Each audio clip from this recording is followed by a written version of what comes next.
The bitter welcome first contact captain, Elena Vasquez, had dreamed of this moment since childhood.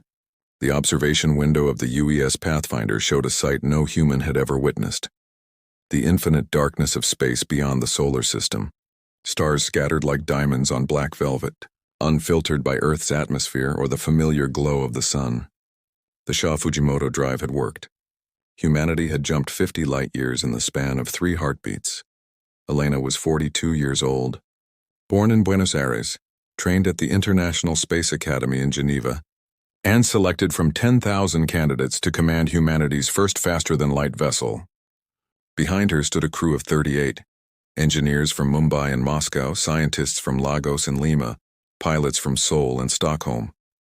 They represented Earth's unity, proof that humanity had overcome its divisions to reach for the cosmos. The Pathfinder's mission. The Pathfinder was smaller than the colony ships of science fiction, just 200 meters long, built in orbit over 5 years at staggering cost. Every nation on Earth had contributed resources, technology, and hope. The Shaw Fujimoto drive took up a third of the ship, a maze of quantum resonators and exotic matter containment fields that could fold space itself. It consumed enough power to run a small city and could only be used once every 48 hours. Their mission was simple: jump to the nearest star system showing signs of artificial structures, make contact if possible, and return with proof that humanity was not alone. The telescope arrays on Luna had detected geometric patterns orbiting Kepler 452, patterns too regular to be natural. Something intelligent had built them. Elena's second officer, Lieutenant Commander Yuki Tanaka, checked her instruments with practiced efficiency. She was Japanese-Canadian, 29 years old, and the youngest person to ever earn a doctorate in xenolinguistics. "Captain, I'm detecting multiple energy signatures. Very large ones. They're arranging themselves around us in a geometric pattern."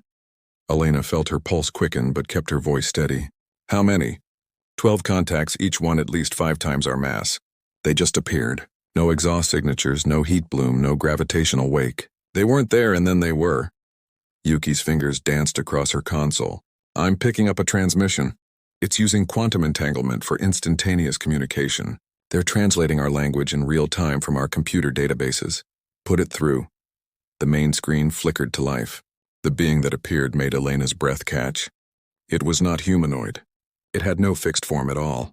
Instead, it resembled a constellation of lights arranged in a vaguely spherical pattern, each point of light connected to the others by threads of energy that pulsed and shifted.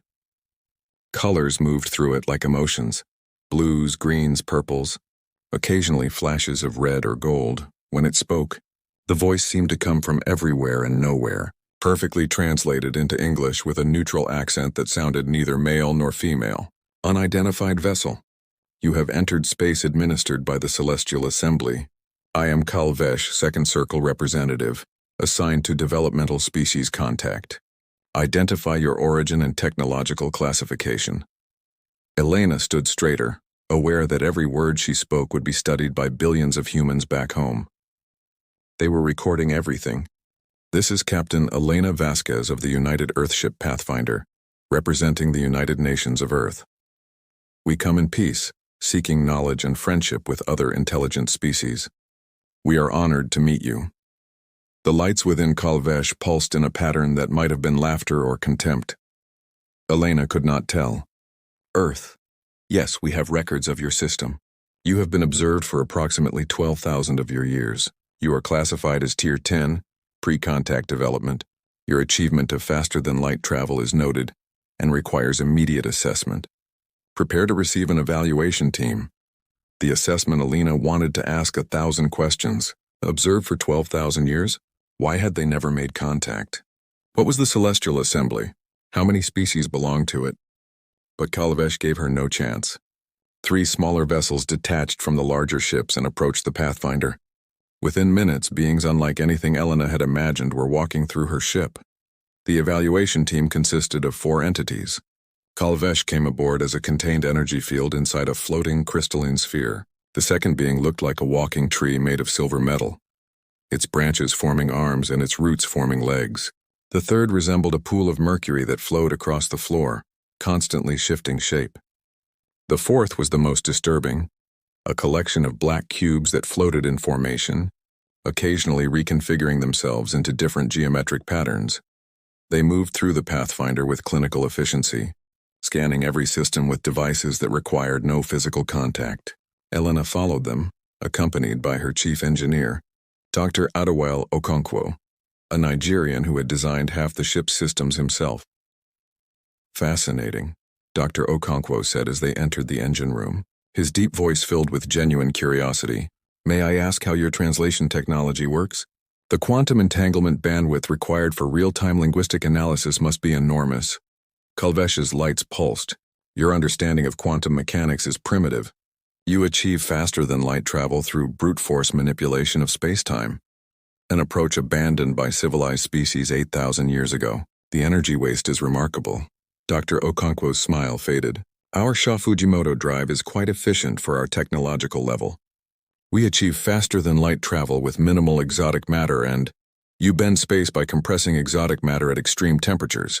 The silver tree being interrupted, its voice like wind through metal chimes. "A method that produces dangerous gravitational ripples and requires enormous energy expenditure. We use quantum tunneling through higher dimensions. No exotic matter needed. No gravitational disruption, 1/1,000,000th the power consumption."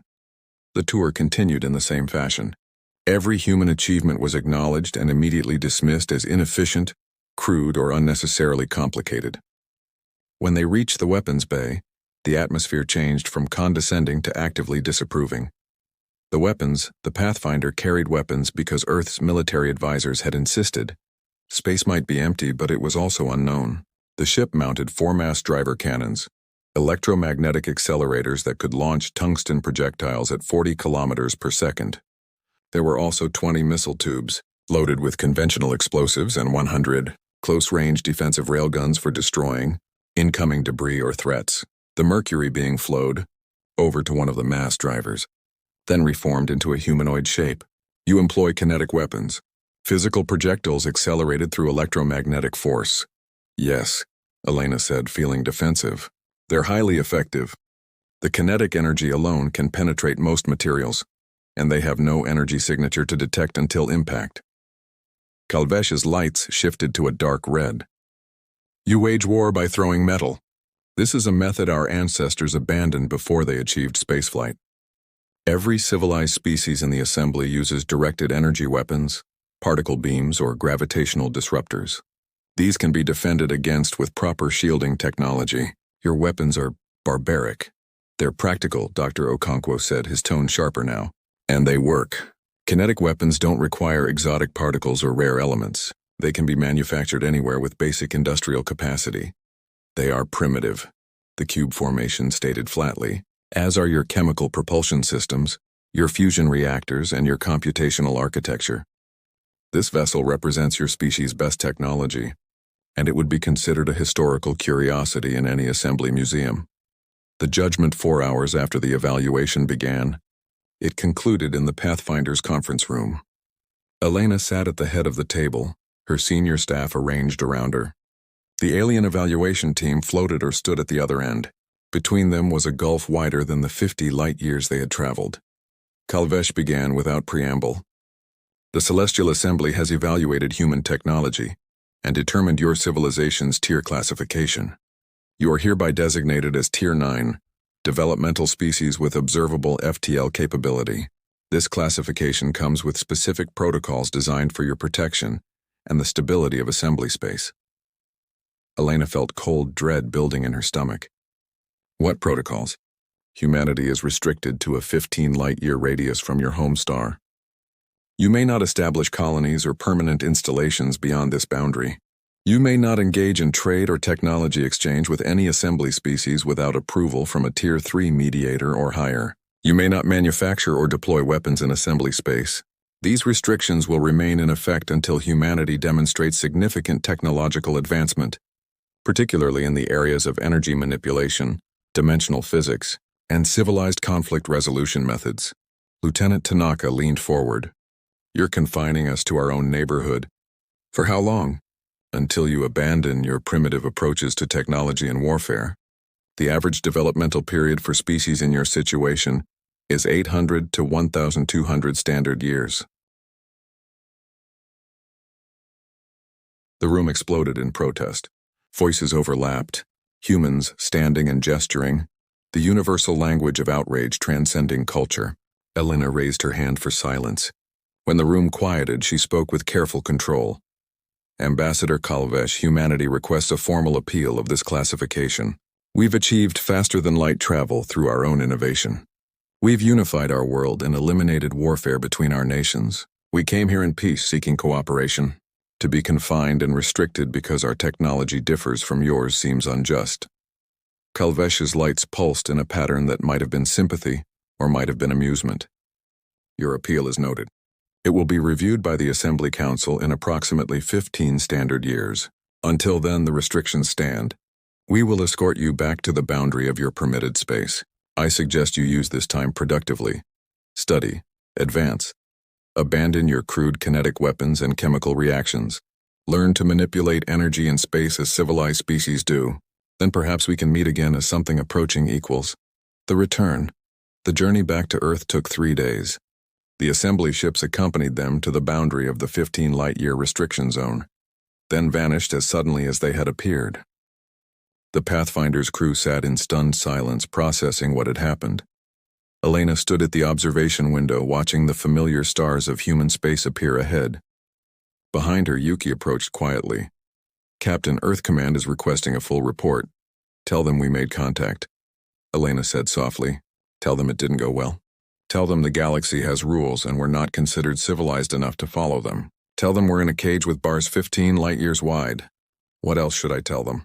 Elena turned to face her crew.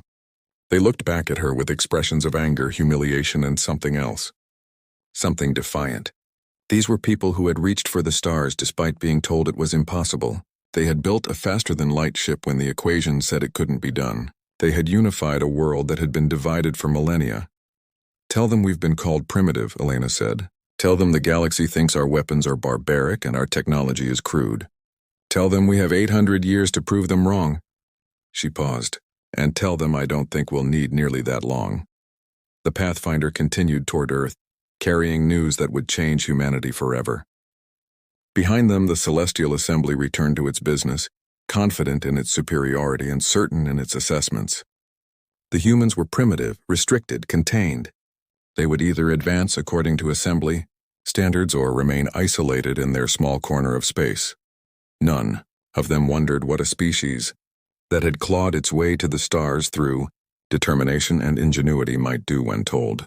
Their methods were worthless. None of them asked what would happen when humanity decided the Assembly's rules did not apply to them. None of them considered that being called primitive might not be an insult but a challenge. Those questions would be answered soon enough. But first, humanity had work to do. 4 years later, the news from the Pathfinder had ignited something in humanity. Not despair, but determination. If the Celestial Assembly wanted technological advancement, Earth would deliver it, but on humanity's own terms. The restriction to 15 light-years actually worked in humanity's favor. Within that sphere lay 43 star systems, and humanity colonized them with fierce efficiency. Meridian was the jewel of the expansion. Located 12 light-years from Earth, orbiting an orange dwarf star, the planet possessed breathable atmosphere, liquid water, and soil that could support Earth crops with minimal modification. Within 4 years, 800,000 colonists had transformed Meridian from an empty world into humanity's agricultural center. Vast fields of wheat, rice, and corn stretched across 3 continents. Orbital stations processed and shipped food back to Earth and the other colonies. Commander Jackson Torres had retired from Earth's Unified Defense Force after 25 years of service. He had fought in the last regional conflicts before global unity, knew war intimately, and hated it deeply. When the call came for experienced military personnel to train colonial defense forces, he had volunteered immediately. Not because he wanted to fight again, but because he knew someone needed to protect these new worlds. Jackson was 51 years old, born in Mexico City, trained at the Pan American Military Academy. He stood on Meridian's primary defensive command center, watching the morning sun rise over fields of golden wheat. The colony had 12,000 defense personnel, well-trained but untested. Their weapons were the same kinetic systems the Assembly had mocked: railguns, mass drivers, chemical explosive missiles. and conventional firearms. Commander, we have a situation. Lieutenant Sarah Chen's voice cut through his morning coffee. She was 28, born on the lunar colonies and had never seen Earth's surface. Multiple spatial distortions detected in high orbit. Whatever's coming, it's big. Jackson set down his coffee and moved to the tactical display. 67 red dots appeared in Meridian's orbital space arranged in attack formations. His blood ran cold. Sound general alert, all defense forces to battle stations. Evacuate civilians to the underground shelters. Do it now. The Karvesh arrived. The ships materialized fully within 3 minutes. They were organic-looking, covered in chitinous plating that gleamed like polished obsidian. Each vessel bristled with weapon ports and energy emitters. Jackson had studied every known assembly species during the past 4 years. These ships did not match any profile in Earth's database. The communication came on all frequencies simultaneously. The being that appeared on screen made Jackson's skin crawl despite his years of combat experience. It was insectoid, nearly 3 meters tall, with a segmented body covered in black armor plating. 6 limbs extended from its thorax, 4 legs and 2 arms, each tipped with serrated claws. Its head featured massive compound eyes that reflected light in disturbing patterns, and mandibles that clicked rhythmically as it spoke. Humans of Meridian, I am Hive Commander Zalthor of the Karvesh Swarm. Your species has been evaluated by the Celestial Assembly and found primitive. Your world is undefended. Your technology is obsolete. The Assembly's restrictions prevent them from protecting you, and they have informed all species that humanity possesses no advanced defensive capabilities. The mandibles clicked faster. Therefore, under Swarm Doctrine, this world is now claimed by the Karvesh. You have 2 of your hours to evacuate all personnel to your ships. Any resistance will result in immediate extermination. We are not cruel. We are efficient. Comply and live. The transmission ended. Jackson stood frozen for 3 seconds, his mind processing the implications. The Assembly had not just restricted humanity. They had advertised humanity's weakness to every predator species in the galaxy. The Karvesh were here because the Assembly had essentially hung a sign saying defenseless prey. Sir, we're detecting massive energy buildups on those ships, Lieutenant Chen reported, her voice steady despite the fear in her eyes. They're preparing to deploy ground forces. Teleportation signatures, thousands of them. Jackson touched his command console, connecting to every defense station on Meridian simultaneously. All units, this is Commander Torres. We are under attack by a hostile alien force. They believe we are weak. They believe our weapons are primitive. They are about to learn that primitive and ineffective are not the same thing. Authorization code Alpha 7 Tango. Activate Legacy Protocol. Show them what humans can do. The battle begins. The Karvesh deployed 60,000 warriors across Meridian's surface in coordinated waves. They appeared in precise formations, their personal energy shields shimmering around them like soap bubbles. Each warrior carried plasma rifles that glowed with contained fury, and wore armor designed to deflect directed energy weapons.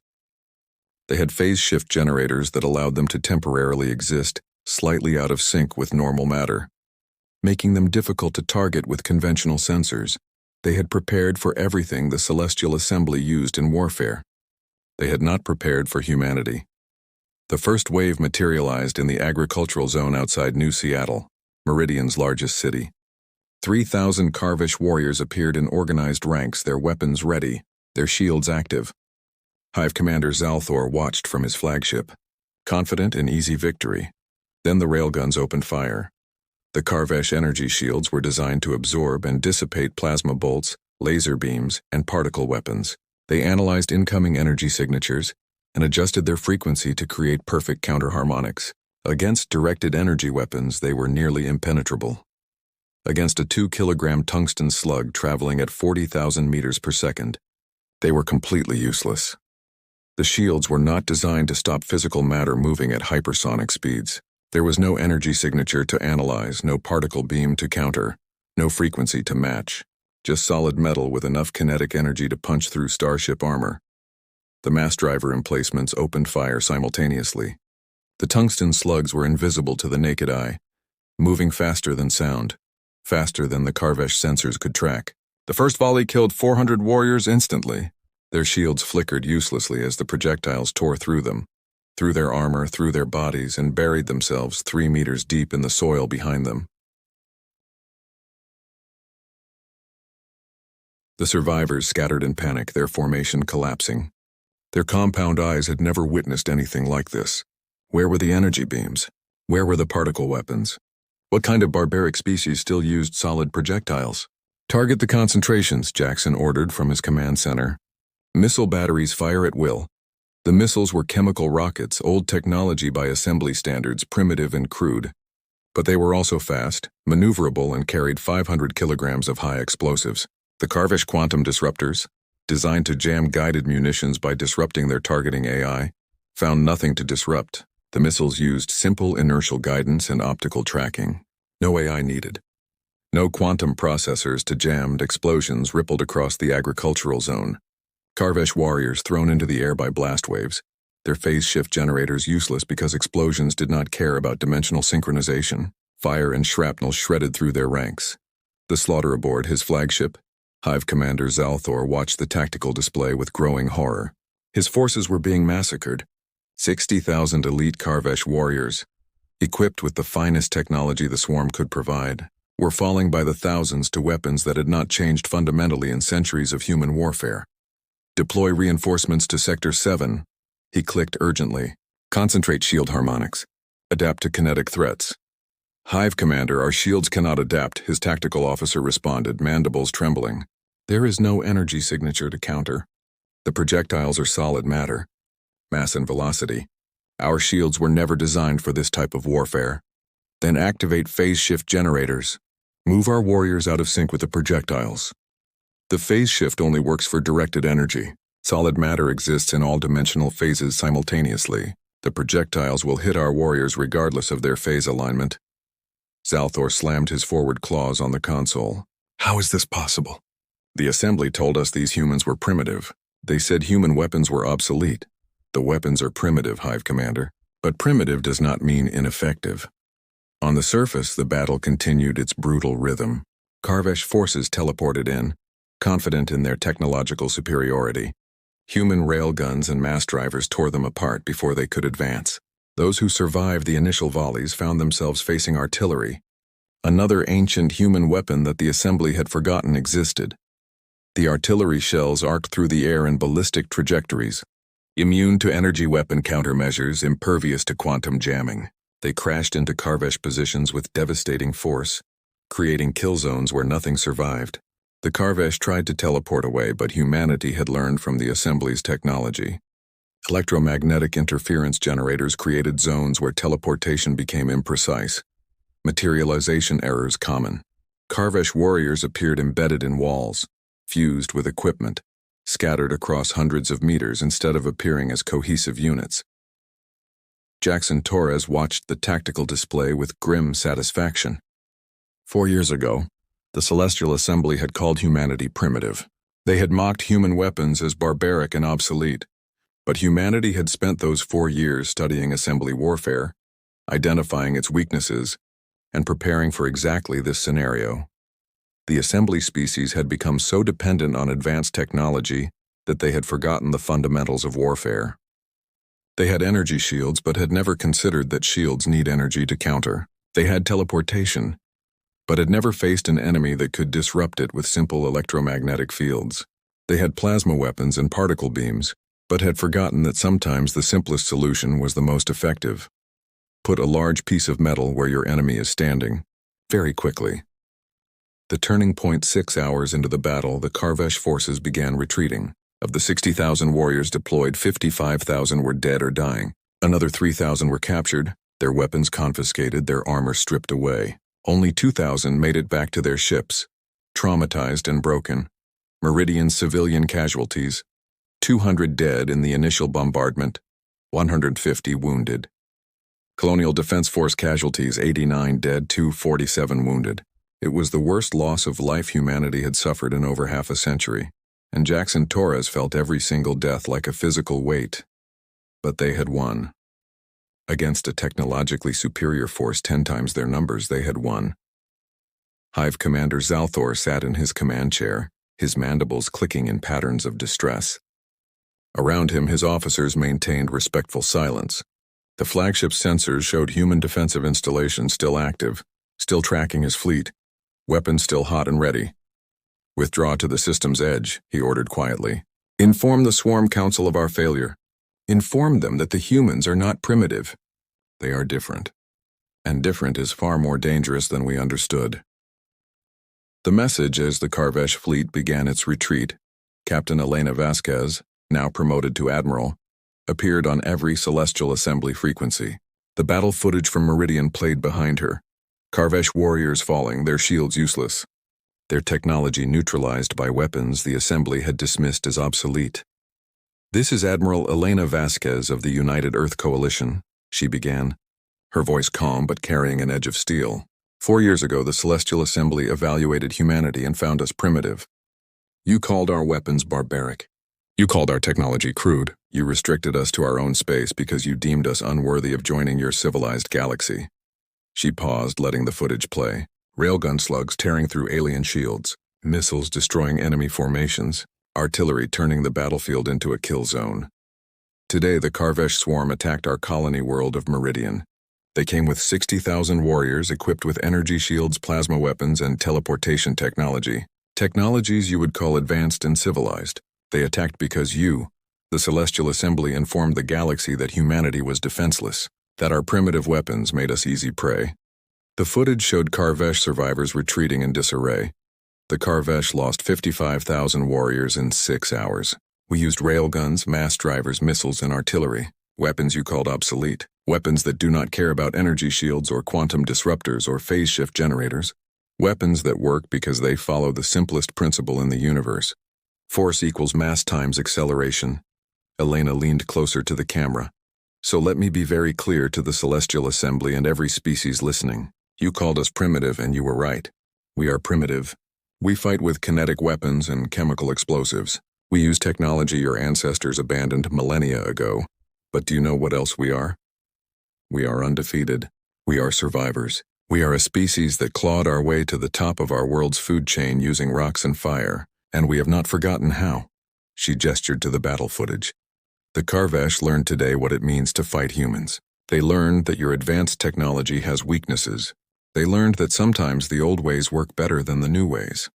They learned that primitive and ineffective are not synonyms." Elena's expression hardened. "We did not seek this war. We came to your galaxy in peace.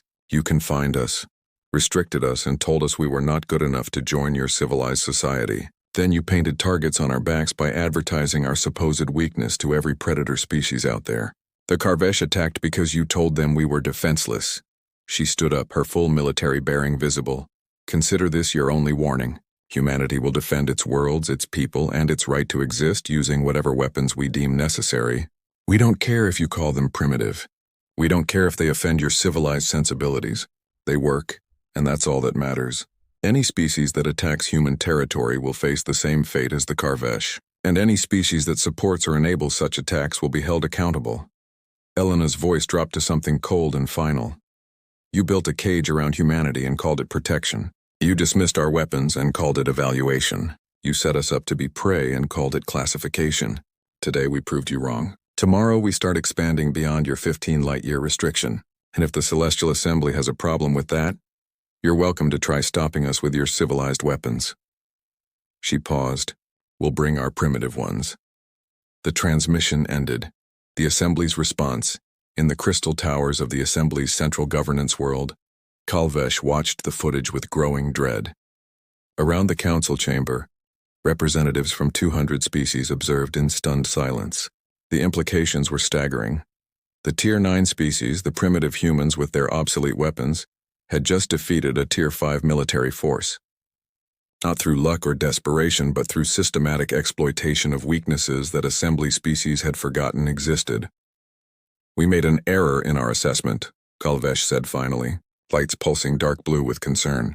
"We evaluated their technology and found it primitive. We should have evaluated their tactical thinking and found it dangerous." The Council Arbiter, an ancient being of pure thought, projected its consciousness into the chamber. "What do you recommend?" "We watch, we wait, and we do not provoke them further." Karvesh's lights shifted to worried orange. "The humans have proven something we had forgotten. Advanced technology creates dependencies. The Karvesh relied so completely on their shields and jammers that when those systems failed, they had no backup strategy. The humans have no such dependencies. Their weapons are simple, reliable, and devastatingly effective. Are you suggesting we lift the restrictions? Another representative asked. I'm suggesting we reconsider our entire classification system, Kalvesh responded. The humans are not primitive. They are different. And we have just learned the difference between those two words.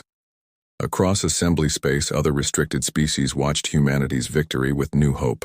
On 100 worlds, aliens who had been confined and dismissed began asking themselves a dangerous question. If the primitives could challenge the assembly, why couldn't they? The Celestial Assembly's 15,000-year dominance, built on technological superiority and rigid classifications, had begun to crack. And at the center of that crack stood humanity, armed with railguns and determination, primitive weapons and unconventional thinking, refusing to be confined or dismissed or destroyed. The galaxy was changing. The question was whether the assembly would change with it, or whether humanity would have to teach them more lessons in the same brutal fashion they had taught the Karvesh. Either way, one thing was certain. The galaxy would never underestimate primitive weapons again.